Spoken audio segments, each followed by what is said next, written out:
Ladies and gentlemen, welcome to tonight's Friendship and Awards dinner. It's a great pleasure to introduce you to our tonight's Master of Ceremonies, the good-looking brother that you just saw. He's a natural MC, as you've seen, and an Emmy Award winner. Please give him a warm welcome, Todd Newton. Todd.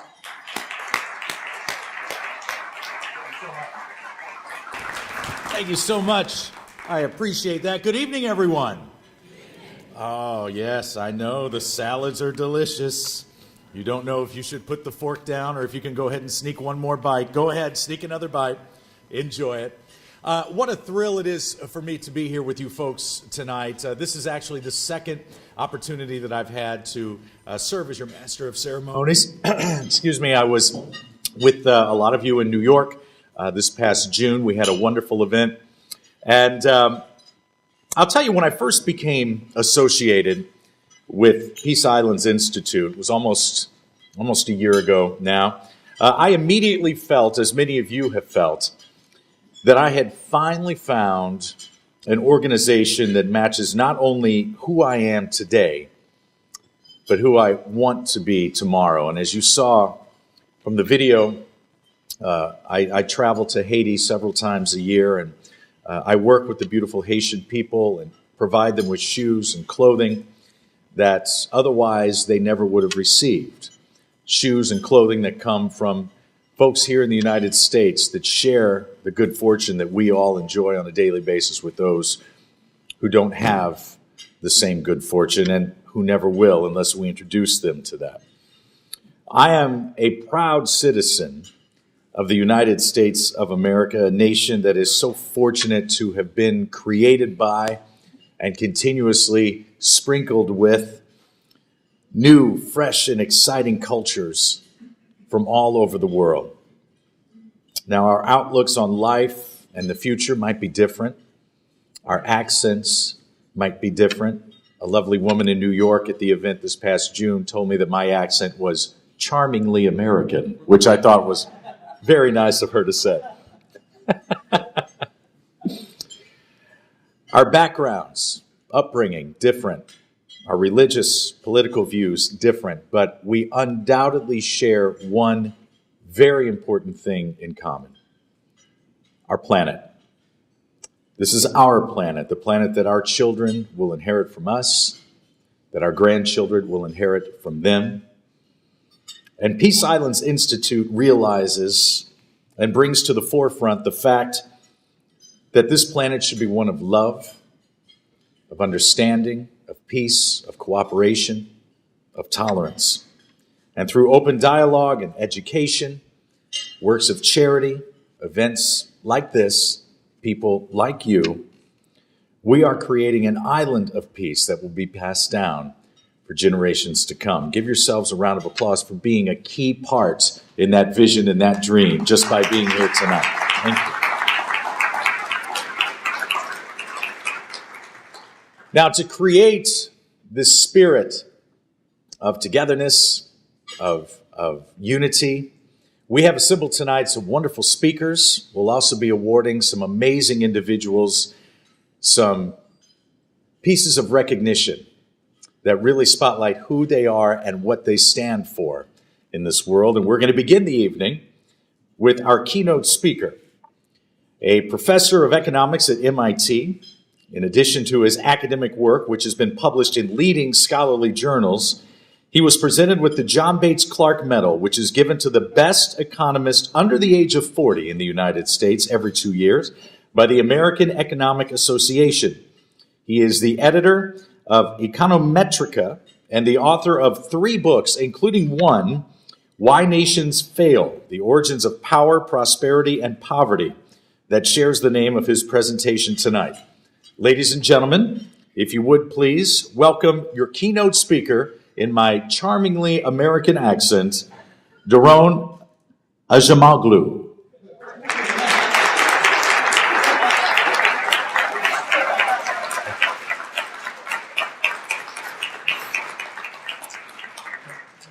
He's not here yet. Keep clapping. Keep there. Okay. That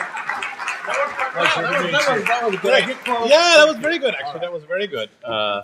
Thank you. Thanks, Todd. It's a great pleasure to be here. And as Todd said, I'm going to talk about Why Nations Fail. That's the book that James Robinson and I wrote and published. And it's essentially a book about a central question in social sciences and economics, which is what is the cause of the huge differences in prosperity around the world. If you look at the richest versus the poorest countries in the world today, there's a difference in income. There's a difference in income per capita of about 50-fold.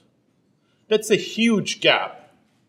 That is a real challenge to all of social science. The discipline of economics is the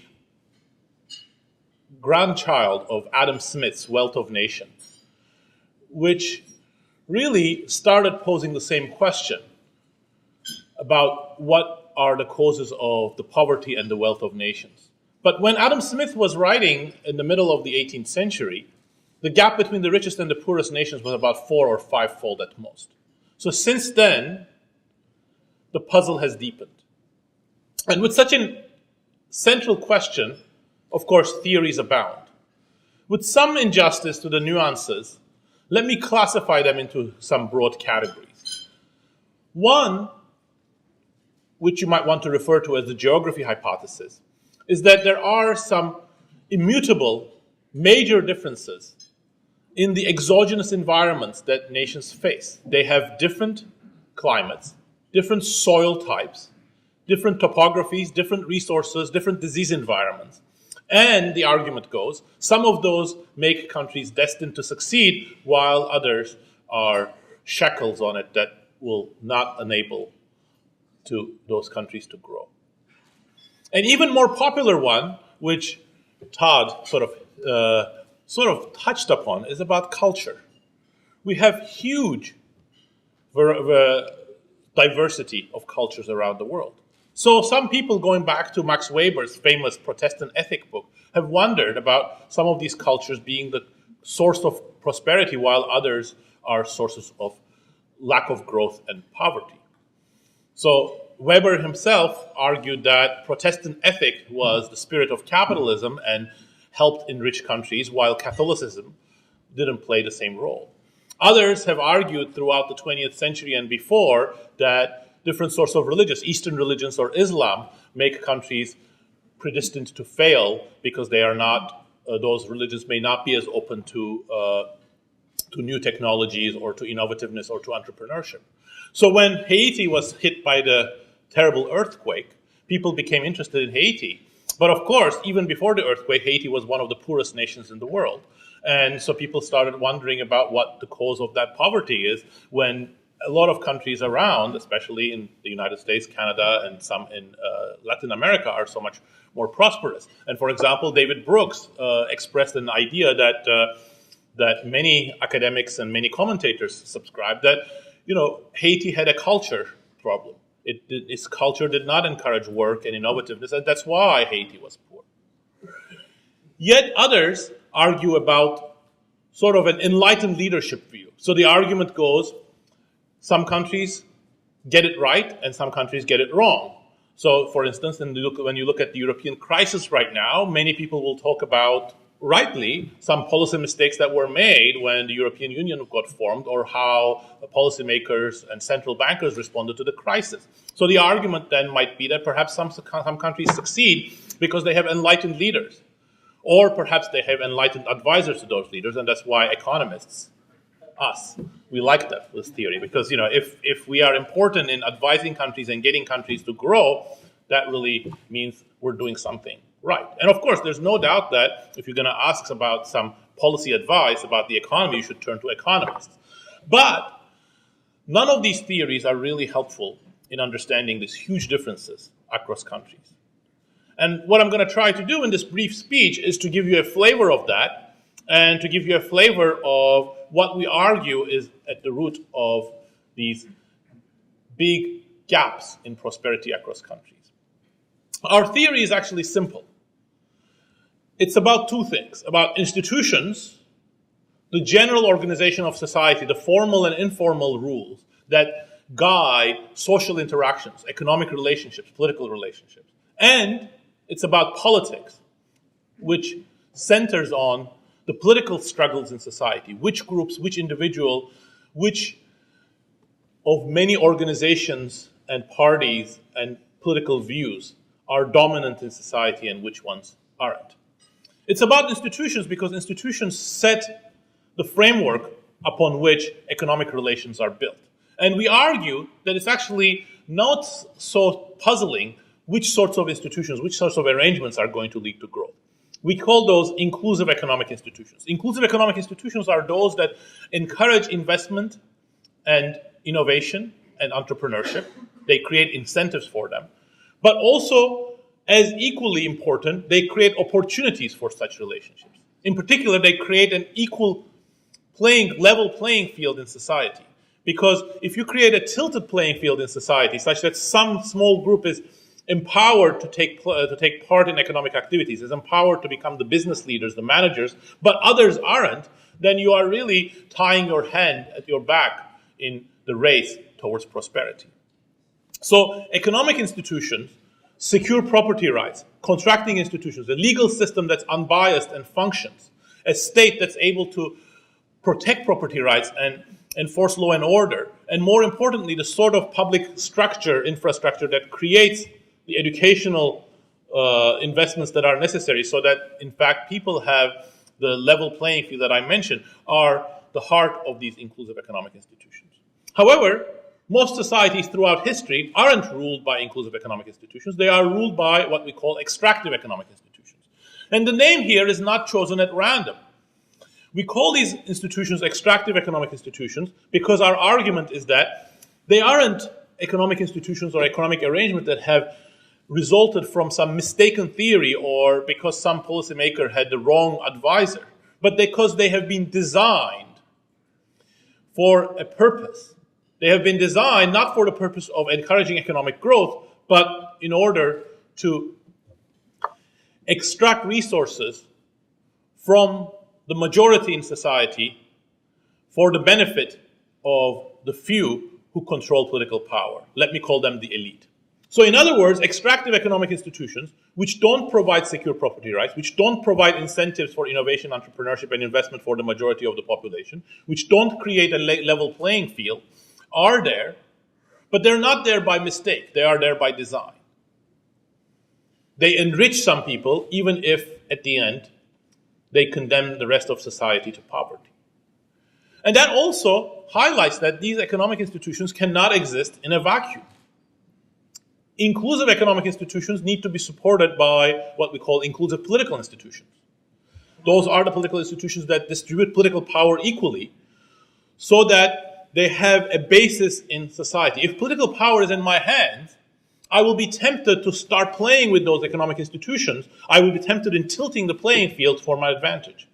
Only having a broadly equal distribution of political power in society, such that the game of politics is fought on a level playing field, also would be enough to ensure the survival of inclusive economic institutions.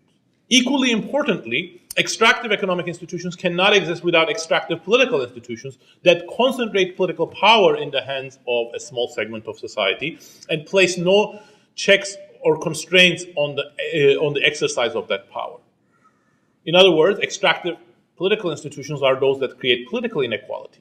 And there's no surprise there. If you had a society that had political equality, but also on the other hand, it had an economic system based on slavery or forced labor, you would imagine that political equality would empower the majority of the population who are suffering under slavery to actually change that economic system.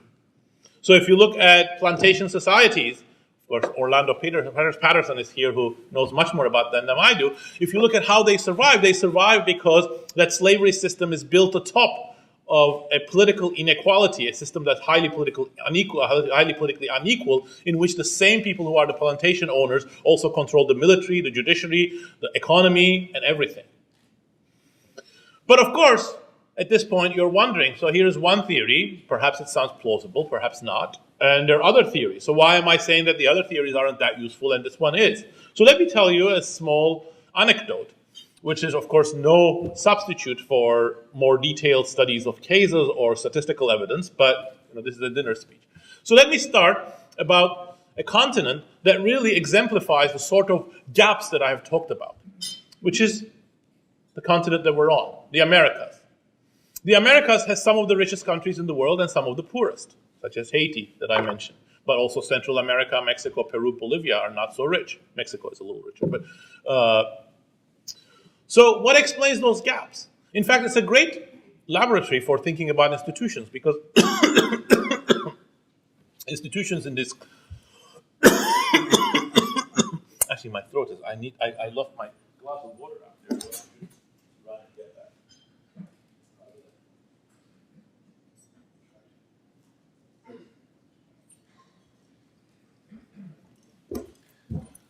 I taught before coming here, so if you teach too much, then your throat starts getting a little dry. So the Americas also is a great place to look at institutional differences, because if you look at the institutions of throughout the continent, they have been heavily shaped, sometimes even imposed, by the European powers that started colonizing the continent from the end of the 15th century. So let's start with that colonization. 1516, a bunch of conquistadors, led by a conquistador that you probably haven't heard of, Juan Díaz de Solís, and we'll see why he's not as famous, started the colonization of the southern end of the continent, what is today Argentina and Uruguay. But differently from his more illustrious colleagues, for example, Cortez or Pizarro, he encountered a very different set of civilizations there. He was met by sparsely settled, very mobile hunter-gatherer societies, the Charruas and the Querandi. That wasn't what de Solís and his men were expecting. They went there to find gold or silver and put the Indians to work. In fact, the people that he took with him were of two sorts. They were either soldiers, or they were people who were going to evaluate and use and export the gold and the silver. But there weren't enough people to put to work. There weren't enough people to even capture, because the Indians would run away when the Spaniards came.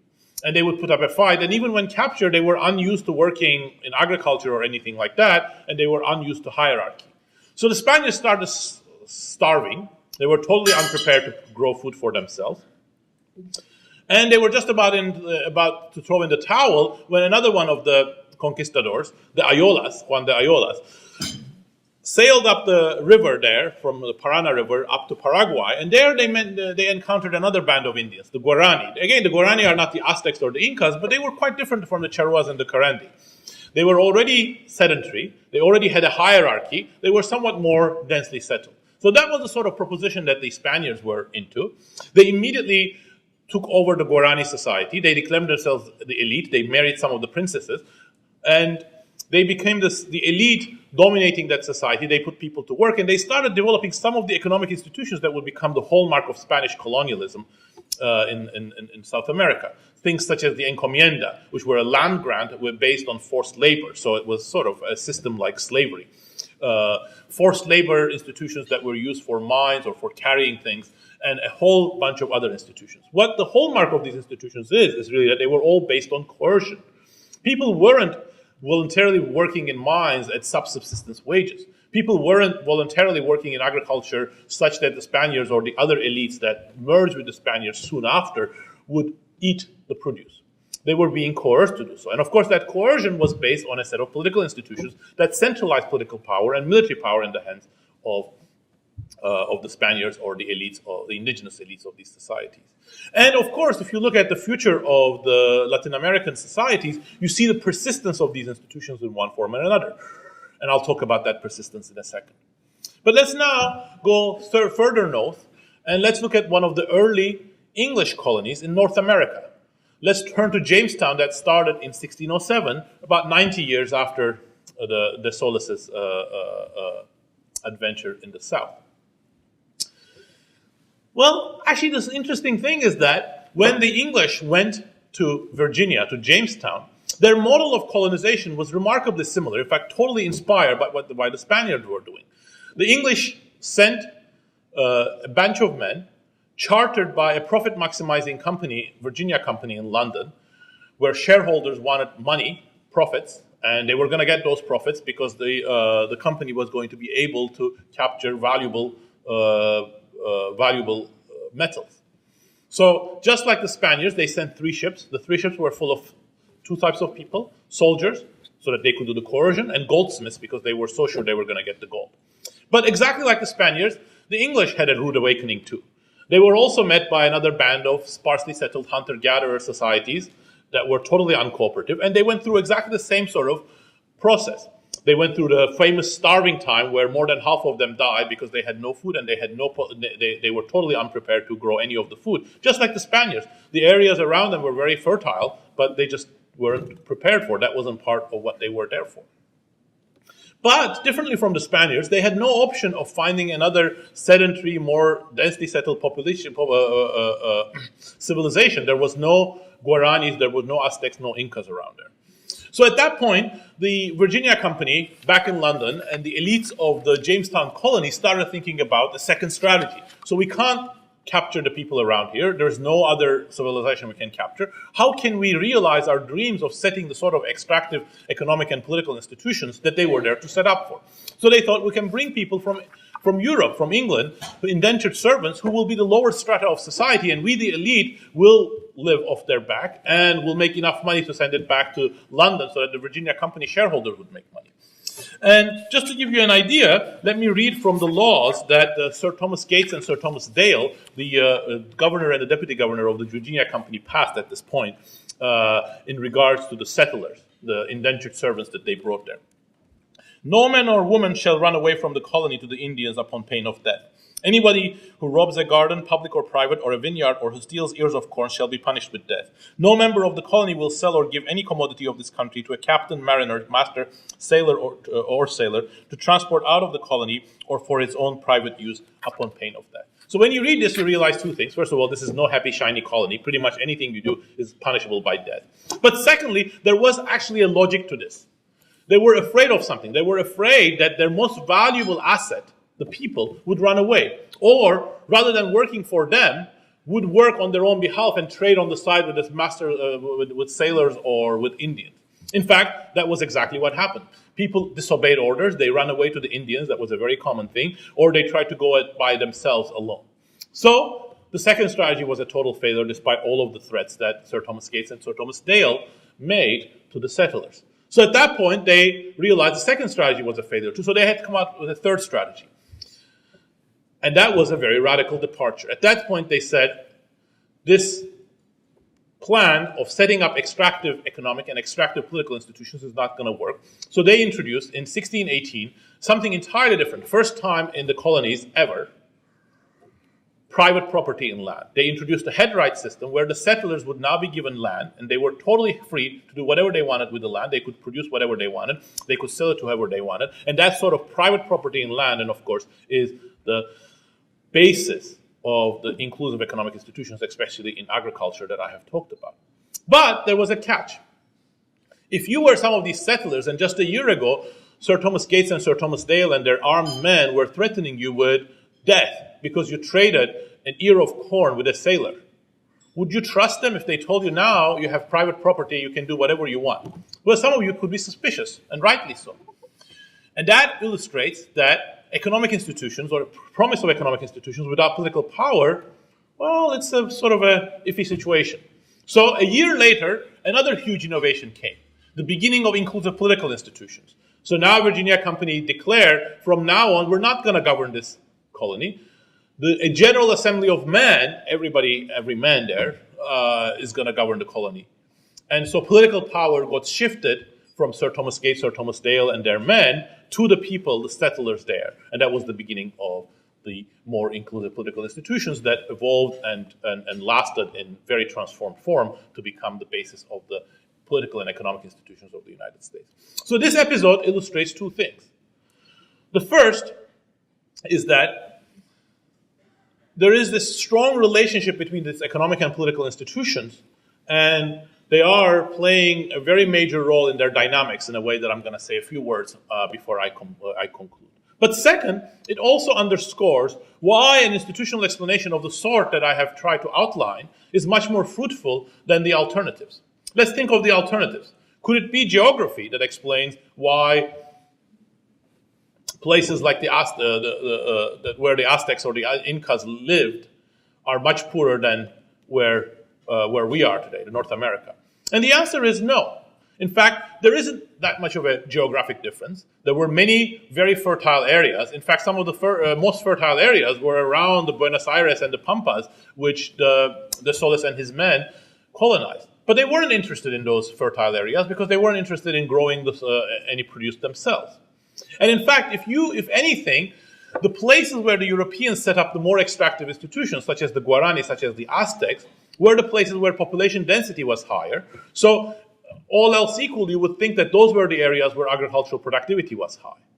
What we see from the time of before the colonialism to today is not a persistence of some geographically fixed pattern of prosperity. We see a reversal. The places that were more prosperous, more densely settled, have become less prosperous today because those were the places which made sense for European colonizers to set up extractive political and economic institutions, and they were successful in doing so, as the historical example that I explained, I told you about explained.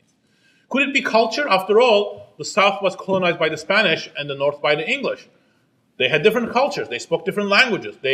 Some were Protestant, the other ones were Catholic. They had different ways of approaching things. But actually, what you see is that rather than cultural differences, there is an enormous amount of similarity between the strategies that the Spanish and the English adopted.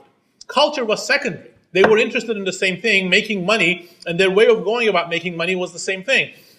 Go and dominate a society with military power, put people to work so that they can grow food for you, put people to work in mines so that you can get gold and silver. But that strategy succeeded in the South because the conditions in the South were different, in particular the civilization that Europeans were faced with were different, and they failed in the North. Could it be about enlightened leadership? Perhaps the Sir Thomas Gates and Sir Thomas Dale were more enlightened than de Solis and Ayolas or Pizarro or Cortez. Well, actually, no. In fact, they all wanted the same thing. There wasn't any enlightenment difference. And the thing is that de Solis and Pizarro and Cortez and these people succeeded. Sir Thomas Gates and Sir Thomas Dale failed. So nothing enlightened about that. Of course, as you have so far guessed, the difference is due to institutions. Different sets of institutions took shape. Different sets of institutions persisted. And so we really need to look at these institutions, and that's what we spend the book doing. But there is much more to it than just saying these are inclusive institutions and these are extractive institutions. First, we have to understand how these institutions function. And we also have to understand how what their dynamics are. After all, it isn't true that we are seeing the same institutions in Latin America today as we saw in the 17th or 16th centuries. The encomienda was gone 100 years into it. The forced labor systems, most of them are gone. Some of them lasted into the 20th century in places such as Guatemala, but they are being gone since then. Many of them disappeared in the 17th or 18th centuries. Slavery in the Caribbean and Brazil, it's all gone. But what makes them persistent in some sense is that they shape the path of change. Societies almost always change. They are dynamically evolving organisms in some sense. But the path with which they change is shaped to some degree by where you start from and some events during critical junctures, such as the beginning of colonization. So when encomienda disappeared, it wasn't replaced by a competitive labor market where people could freely sell and buy their labor. The encomienda disappeared, but instead it was replaced by a hacienda system that was still based on forced labor. It was replaced by a system where the government played a very important role in dislocating people, moving people around and forcing them to do this thing or another. In the same way, countries do become independent. Mexico became independent. All of Latin America became independent. They're not colonial countries anymore. But in the same way that economic institutions persist, there is a lot of reason for political institutions to persist as well. When you have a very extractive political system, which is designed on extracting resources, there are going to be a lot of things. First of all, even when you change some parts of that system, it will have a power to recreate it. But perhaps more importantly, when you dislocate one set of elite, the people who replaced them are going to have the same incentives because the machinery is there and the society is used to one elite ruling over it. And there are also deep-rooted animosities in society that make it easy for another set of elite to come to power and claim to redress some of the wrongs that the previous ones have done, but really built their own version of extractive institutions for their own extraction. And there is a lot more to think about because institutions aren't forever. What distinguishes institutions from cultural or geographic explanations is that actually they are human choices. They persist, but they can also be changed. We see many examples of change. We talk in the book a lot about ways in which societies have been able to break the mold of extractive political and economic institutions, but we see change in the opposite direction, that some societies go in an inclusive direction and then do a 180-degree turn and come back. So those dynamics are also things to be understood. But I think I want to end by pointing out that all of these things, of course, I don't have time to talk about, but I think there are issues that we can bring social science, we can bring history, we can bring data in order to address. But also they have quite a lot of vitality for our present day. Our book is not about history. We start from history, but we use history because history is the best way of understanding what the roots of our current problems are, and also finding parallels with history, a way of seeing the data from the eyes of the theory. So today, many societies are struggling with the problem of breaking out of extractive political institutions. And I think one of the central challenges that all societies of that sort face, including Turkey, is that when one group of extractive elites go, it's very easy for another group to replace it. So we always live in a constantly changing world, and the institutional dynamics aren't simple. It's only by being aware of those dynamics, it's only by understanding the political, economic, and social struggles that are embedded in those institutions that we'll be able to bring further light and also understand the forces that shape prosperity and poverty, not only around the world, but in our home turf also. I'll just stop there and let you continue with the dinner.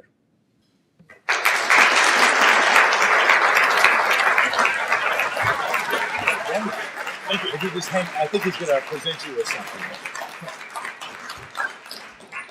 Okay, now we're going to have a pop quiz on everything you just learned. So, actually, we're going to present our wonderful speaker with a nice token of our appreciation for this evening. And Birol, if you'd like to come up.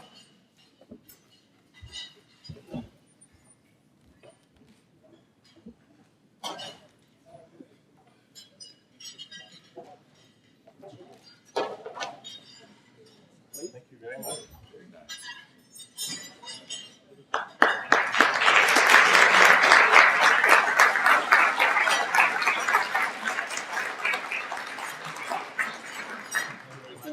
Thank you. All right, ladies and gentlemen, we have more great speakers and, of course, our wonderful awards ceremony coming up in just a little bit. But first, we eat. Enjoy your dinner. We'll be back shortly. Thank you.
Recipients with fabulous awards for ways that they have contributed to the vision of Peace Islands Institute. So we are very excited about that, very excited about the fact that you're going to have an opportunity to meet these outstanding individuals, each great achievers in their field. So you have very much to look forward to tonight.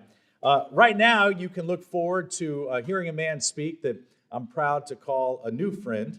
And I'm not just saying that because he bought me breakfast last week. He's a fabulous man. And he is also the Peace Islands Institute of Massachusetts Branch Executive Director. Please welcome my buddy and your buddy, Dr. Birol Olsturk.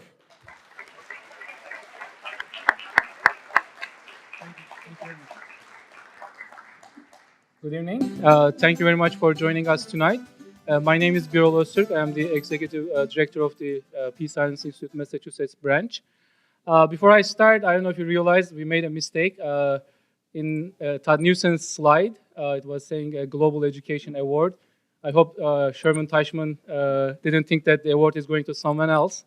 And if you think about an award going to someone else, you should ask Ed Damore from last year.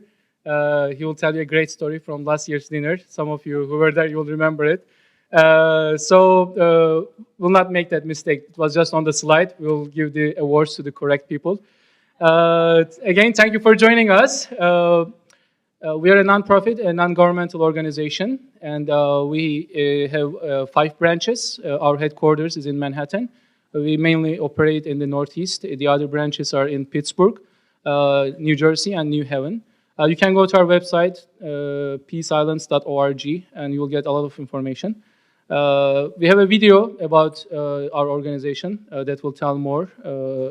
You will find out more. And I would like to mention that we do a lot of charity work. We just did a kickoff start yesterday for a food drive event. And that will continue until Thanksgiving. We are collecting canned food, and we're working with, in collaboration with Turkish Cultural Center Boston and Boston Food Bank. And we'll donate those canned food to the local people. Another thing coming up again this Saturday, for those of you who are on our contact list, you probably got an email that will have a bake sale at Turkish Cultural Center. We are again organizing in collaboration with Turkish Cultural Center and Helping Hands Relief Foundation. You can find more information about Helping Hands Relief Foundation outside on the table. There are some brochures. Other than that, I would like to leave you with the video so that you can get more information. And thank you very much again for coming tonight, joining our event. And we look forward to seeing you at our future events. Thank you. Good night. And that is why we are all here tonight. Fabulous video. Ladies and gentlemen, our next featured speaker this evening is an independent political analyst whose feature and opinion pieces have appeared in countless outlets, including Foreign Policy Magazine and the American Journal of Islamic Social Issues. He is the author of A Civilian Response to Ethno-Religious Conflict, as well as Reflections on Turkey, Turkish-American-Israeli Relations. By itself does not lead to peace, to tolerance, or respect, nor does it suffice to eradicate hate crimes. After all, Hitler, who killed 6 million Jews in the middle of the so-called enlightened Europe, was not less educated than average man of his time. Similarly, Stalin, who caused the death of 17 million people, about 17 million people, was not uneducated man. Nor was the chief terrorist, Osama bin Laden, who masterminded so many crimes, including the 9/11 terrorist attacks, which caused the death of some 3,000 Americans. And again, the demagogues of our time who view any practicing Muslim as a potential terrorist and threat to the Western civilization are most likely than not to have graduated from decent universities. Then, what is missing in education? What is it, the lack of which renders education incapable of bringing a lasting peace to our world? Well, the late American psychologist B.F. Skinner once so remarkably said, and I quote, "Education is what survives when what was learned has been forgotten. Education is what survives when what was learned has been forgotten," end of quote. I tend to interpret what he said as follows. Education is really education when and only if it shapes our characters and determines our ideals, attitudes, and actions in a constructive manner. Therefore, if education is rendered to help the individual become a human being in every sense and maximize the potentials embedded in him or her positively, only then we can hope that education may pave the way for a more peaceful and tolerant world. Then the question is how to do it. At this point, the philosophy of Hizmet, which was briefly touched on in the video, presents an answer. Maybe not the answer, but certainly an answer to think about. The word Hizmet conceptually means serving humanity. It means taking care of the needs of fellow human beings. It's a set of norms, values, and practices devised and implemented by the world-renowned scholar Fethullah Gülen. These values and practices have inspired millions of individuals of different nationalities, religions, races, backgrounds across the world. Simply put, the Hizmet envisions encouraging people to become gönül insanı, a person of heart. And the most fundamental characteristic of the person of heart is that he or she acts like a lawyer for the others and like prosecutor towards him or her own self. The person of heart is always busy, thinking how to better serve fellow human beings, and not busy by investigating their faults and fallacies or hating them because of their differences. In Fethullah Gülen's school of thought, we see the core concepts that make one a gönül insanı, person of heart. First, gaye-i hayal, grand purpose of life. Second, diğergamlık, altruism. Third, başkası için yaşama, living to let live. Fourth, mesuliyet duygusu, a sense of personal responsibility. And finally, adanmışlık ruhu, spirit of devotion. Gülen considers the gaye-i hayal, grand purpose of life, as the key to one's livelihood. One's ultimate goal in life should be pleasing the Creator by serving and respecting the created, he says. He also argues that a person's will and carnal self are in constant struggle with each other.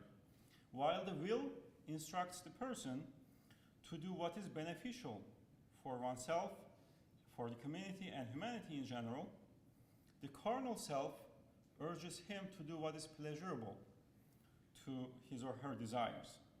As such, the latter constantly feeds selfishness.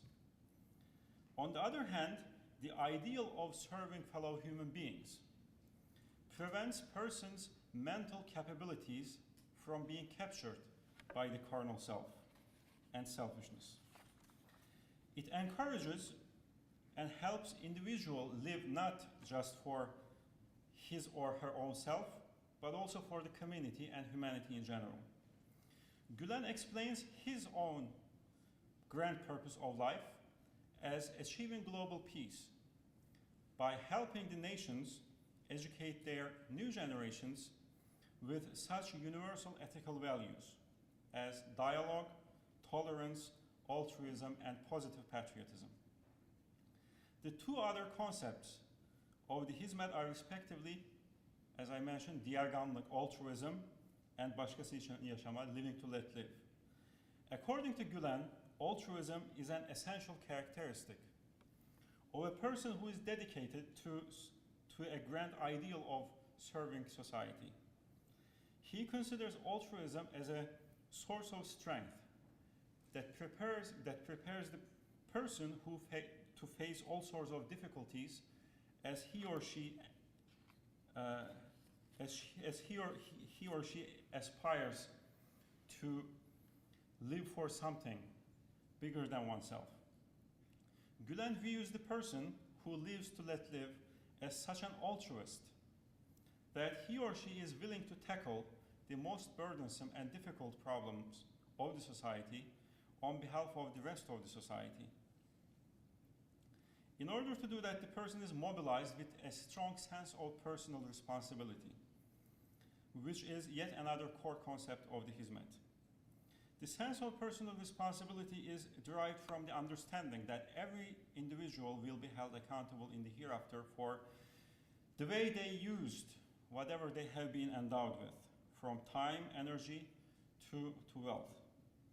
This understanding of individual accountability for what one has done with what he or she has been endowed with mobilizes individuals, each and every individual, to do good deeds.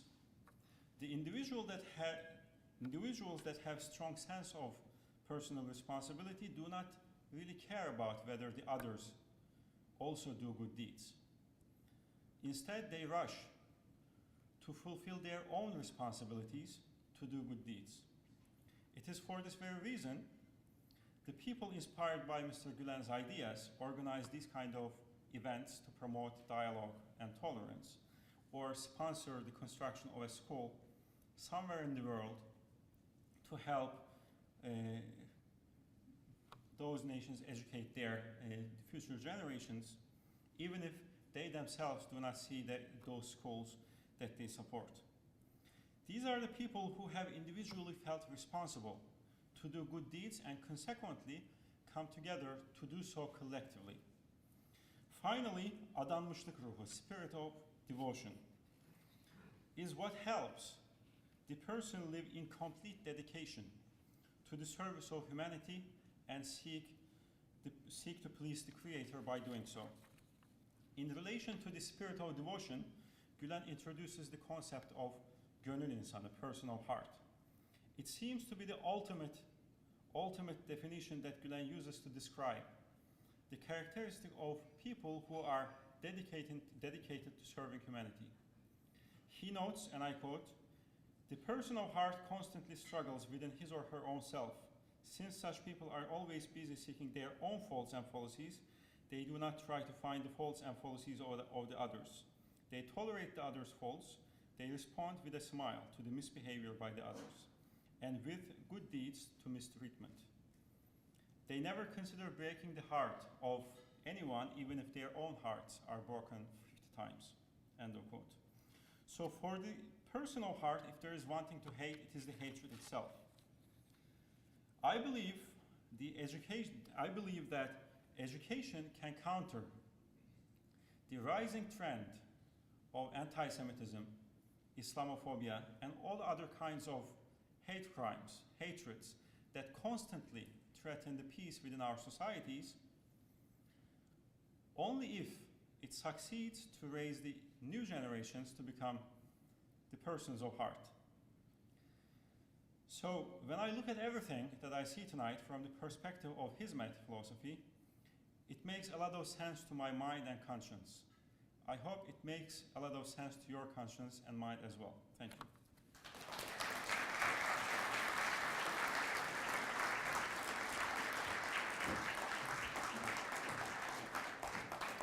Thank you very much for that. And ladies and gentlemen, that leads us right into the awards ceremony portion of our program tonight. We have 4 awards that we will be presenting, and with each award, that he couldn't be here tonight after the prolonged campaign and election season. The Congress actually went back into session tonight, so he had to fly back to DC today. But he asked me to appear here in his stead, and I thank you for your allowing me to do that. And that he would be especially disappointed that he didn't have a chance to meet a constituent, Todd, so I'll make sure I mention that to him. And again, with your indulgence, I have a brief letter of greeting and acceptance that the Congressman asked me to read. I write to express my sincere gratitude for recognition by the Peace Islands Institute. As an advocate, I've had the privilege of witnessing the unprecedented wave of democratization across the Middle East that began in 2011, and I've been able to discuss the challenges, risks, and opportunities that have arisen from these evolving demographics. It is through this capacity that I came to understand the true capability of inspired and empowered peoples to reform their societies and bring on change. I've been particularly engaged on the issues of women's rights and gender equality, and will continue to press forward on my work to engage all segments of society in building our increasingly united global community. There remains an urgent need to foster and maintain honest, open conversations if we are to combat and eradicate ignorance on a global scale. It is only through this global understanding and collaboration that cultural hostilities will be extinguished. That is why I am proud to have repeatedly supported U.S. and multilateral peacekeeping missions across the world. As a legislator, I believe it is my role to encourage civic participation and promote policies that unite cultures and perspectives for the betterment of humanity. I pledge to continue to facilitate an open and educational dialogue between different faiths and ethnic and cultural backgrounds. Once again, I thank you for this honor, the honor of this award, and I look forward to serving as your voice in the 113th Congress and carrying out the mission of the Peace Islands Institute. Sincerely, William R. Keating, Member of Congress. Thank you very much.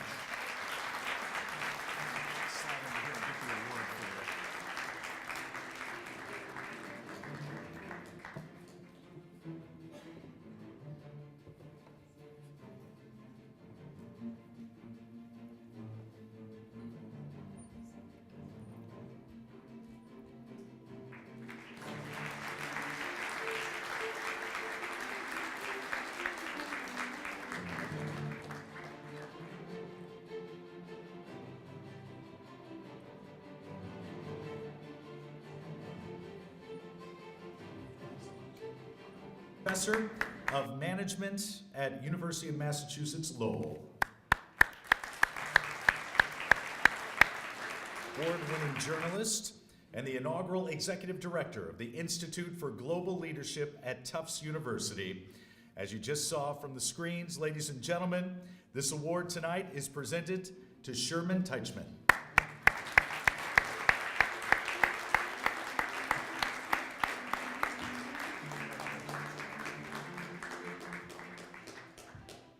I think that's the last time I'm going to allow my students to surprise me. That last picture with me in my Michael Dukakis moment wearing my helmet is actually a very touching moment to me. It was the helmet of Nick Birnbach, who won the Elie Wiesel Award for refusing to abandon the people under his protection in Dili in East Timor. When the Timorese members of the UN mission were killed, there were thousands of people inside the barrier of the headquarters in Dili, and they sent the message that they would evacuate the 60 UN members of that mission, and Nick wrote back and said, this is not Darwin, where they were sending them to. They were sending them to the city of Darwin, the northernmost part of Australia. He said, this is not survival of the fittest. They then said, okay, you can choose 100 people. He said, forget it, this is not Schindler's List. And then what he did is he mobilized the 60 people to give up their life insurance. They sent it back to headquarters and said they would share the fate of the people who they were protecting.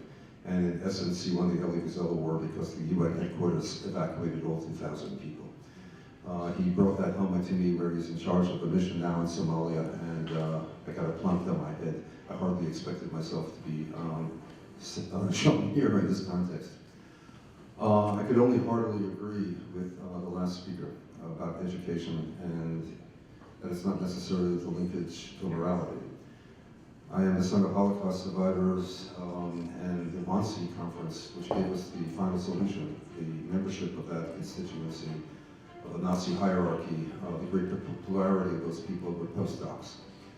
There is no relationship between ethics and morality in education unless it's very intentional. I'm very proud to be here listening to the sensibilities, ethics of universality and cosmopolitanism articulated in this forum. We are very much pleased to announce by serendipity that we are sending the Institute students to Turkey on 3 different occasions. One is our alliance with our military academies, with West Point, Annapolis, the Air Force Academy, and our Tufts University students will be there in December looking at civil-military relations in Turkey in a very, as we're all aware, very contested time in secular civil-military situations. We then have a group of our power and poverty, oligarchy and power group going over to look at development in Turkey and economics and issues of corruption and governance. And then our new initiative for Middle East Peace will be there as well, looking at Turkish relations with Israel and looking at Turkish relationships with the EU. We're very, very proud to be here, to be the recipient of this award, and we very much are looking forward to ways in which we can collaborate and consider future endeavors with Peace Islands. Again, the essence and sensibility that is articulated here is very much the core set of values that the Institute represents, and I'm very proud on behalf of the Institute to accept this award.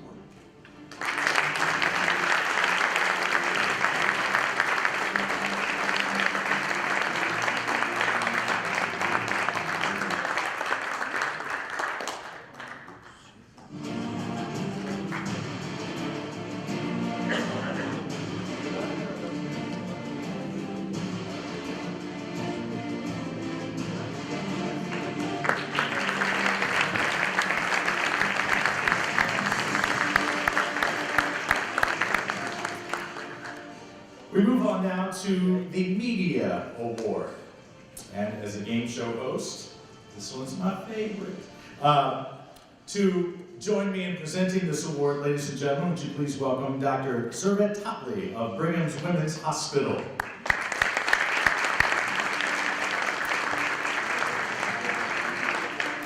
Now, as the father of 2 children myself, and again as a longtime television host, I'm very proud to introduce tonight's recipient of the Media Award. He is a former filmmaker who is now an associate professor at Harvard Medical School and Harvard School of Public Health. He is known as the Mediatrician and the director of the Center on Media and Child Health. He combines his creative experience with rigorous scientific evidence to advise pediatricians, parents, and other caregivers on how to use media in ways that optimize child health and development. Take a look.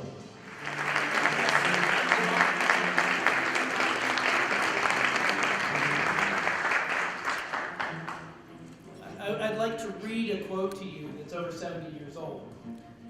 I believe television is going to be the test of the modern world, and that in this new opportunity to see beyond the range of our vision, we shall discover a new and unbearable disturbance of the modern peace, or a saving radiance in the sky. That was said in 1938 by E.B. White, who wrote Charlotte's Web, Stuart Little, and for those of you who've been through a college English class, it's Strunk and White. I am honored and humbled, particularly when I see this award where the Dove of Peace embraces the world, that Peace Islands Institute recognize the work that we're doing, because ultimately I am still that kid who, at age 11, when asked what I wanted for Christmas, said world peace. It actually meant it. Media are now arguably the most ubiquitous and prevalent influence on our children's health. It's an influence that is not protected by culture, it's not protected by money, not protected by access to medical care, but is one that we're all affected by. And I want to, in particular, say that this award really doesn't belong to me, but to the remarkable staff with whom I work. And I'm going to embarrass them by asking them to stand up, because you're scattered throughout. This is a work of many, many people. But these are the people who are committed to the investigation, doing the research of understanding exactly how we are all affected in positive, negative ways by the media that we use, who are committed to translating that information into guidance and strategies for children and parents around the world, and to innovating with these amazing, remarkable, powerful tools that we have at our disposal now to enhance and support the development and health of children. Ultimately, we are all going to have to look to the children and adolescents to lead us. And these are the ones who will show us the way using their language, and this is their language. It is no longer the printed word. It is the image. It is the text. It is the tweet. And we must remember that the mobile interconnected web of information communication we now have is a remarkably fertile ground for the tasks of development. Think about it. They're learning to think beyond themselves, becoming altruistic, social justice-oriented people. The entire Occupy movement started as a tweet in Vancouver, British Columbia. They're seeking experience. Sometimes that experience is vicarious by what they watch on TV and movies. Sometimes it is virtual by the video games they play, and sometimes it plays itself out in vivo by the way what they learn in those vicarious environments translates it out into their own lives. They seek independence from parents, from teachers, to find their own way. They seek to find their own identity. The internet has offered a remarkable opportunity for those kids who felt alone, who felt marginalized, who felt different, and who hasn't at some point in our adolescence felt different, to find a community and to connect through programs like It Gets Better. They seek to find their connection with each other. We are now in a world where the third largest nation is Facebook. Facebook has over 1 billion users every month. So we must not condemn or restrict media. We must not get into the argument of freedom of expression versus child protection, but to understand that we will be living with them, that we cannot throw them out the window, but we must use them to help youth develop and grow effectively. Think about it. We have a remarkable opportunity for true participatory democracy. We've never had that before. We have the opportunity to bridge the chasms of ignorance and fear and hatred in the world. It is an awful lot harder to demonize someone from another nation when you are on Facebook with him or her. And finally, it is a remarkable way to give voice to the voiceless. For the last 20 years almost, members of my staff have been handing video camcorders to sick kids and saying, teach me. Teach me what it's like to live in a wheelchair, or being overweight, or with HIV from birth.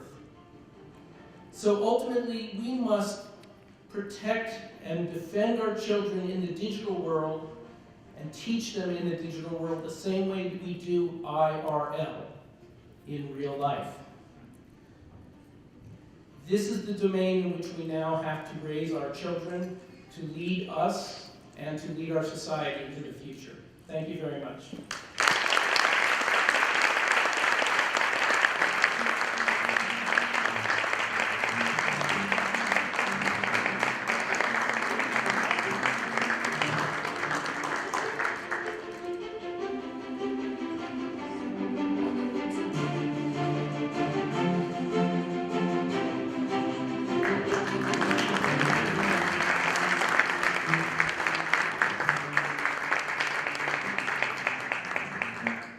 Leads us to our final award of the evening. And I would like to invite Recep Kindercioglu to join me right now. I'm very proud of myself for getting that correct, by the way. I'm very, very happy. I'm almost going to applaud myself. Recep is the Turkish American Business Improvement and Development Organization President. He will help me in presenting this final award.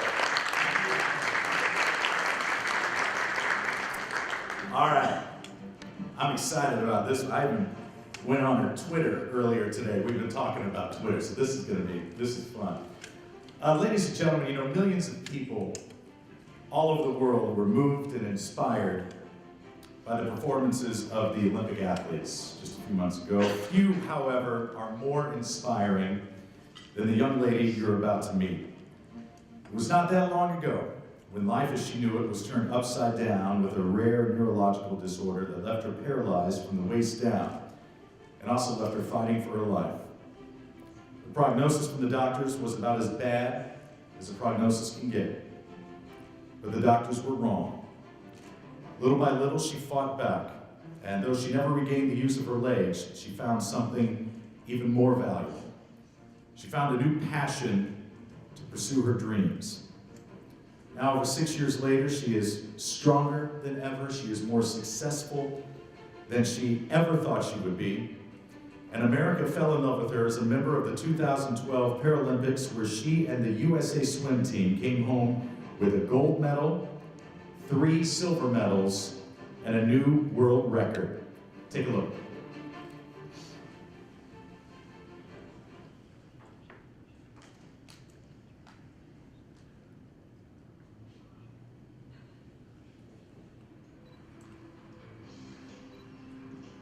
Please welcome the Special Recognition Award recipient, Miss Rock Your Disability herself.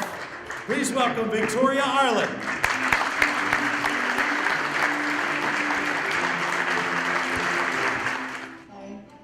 At a weird angle, but thank you for having me tonight, and I don't think I can top any of the speeches prior to me, but I just want to say thank you for this incredible honor, and I'm learning more and more about this wonderful organization, and from how we all want world peace, and we want to spread the love, and we want to have people share their wealth and keep hope coming. And I've been fortunate enough through what I've gone through to be able to impact other people, be it from little children who have disabilities to even grown adults who are dealing with their own challenges. And I feel very blessed to be able to get more involved and to have been asked again to come back here. And I just want to thank you for having me here. I feel very honored and blessed to be here in the room with all of you guys. So thank you.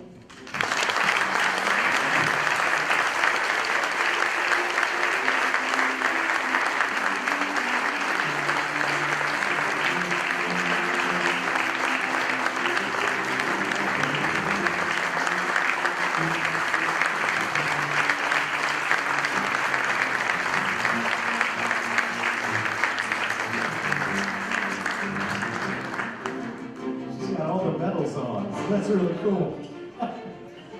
They are having. Give all of our winners a nice big round of applause, ladies and gentlemen. And that applause also goes out to you. It has been yet another fantastic night of fellowship, of love, and of unity with the Peace Islands Institute. I am honored to once again be your host. Thank you to Peace Islands Institute here in Massachusetts. Thank you to all of you. We'll see you again next time. Go network, go mingle, go share the love. Thank you so much. Good night.